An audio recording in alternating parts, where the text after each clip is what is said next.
اللہ انصاف اور احسان کرنے اور رشتہ داروں کو خرچ سے مدد دینے کا حکم دیتا ہے، اور بے حیائی اور نامعقول کاموں سے اور سرکشی سے منع کرتا ہے، اور تمہیں نصیحت کرتا ہے تاکہ تم یاد رکھو۔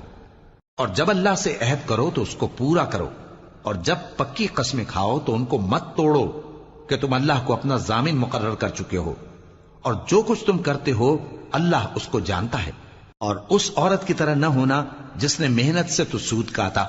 پھر اس کو توڑ کر ٹکڑے ٹکڑے کر ڈالا، کہ تم اپنی قسموں کو آپس میں اس بات کا ذریعہ بنانے لگو کہ ایک گروہ دوسرے گروہ سے زیادہ غالب رہے۔ بات یہ ہے کہ اللہ تمہیں اس سے آزماتا ہے، اور جن باتوں میں تم اختلاف کرتے ہو قیامت کے دن اس کی حقیقت تم پر ظاہر کر دے گا۔ اور اگر اللہ چاہتا تو تم سب کو ایک ہی جماعت بنا دیتا، لیکن وہ جسے چاہتا ہے گمراہ رہنے دیتا ہے اور جسے چاہتا ہے ہدایت دیتا ہے۔ اور جو عمل تم کرتے ہو اس دن ان کے بارے میں تم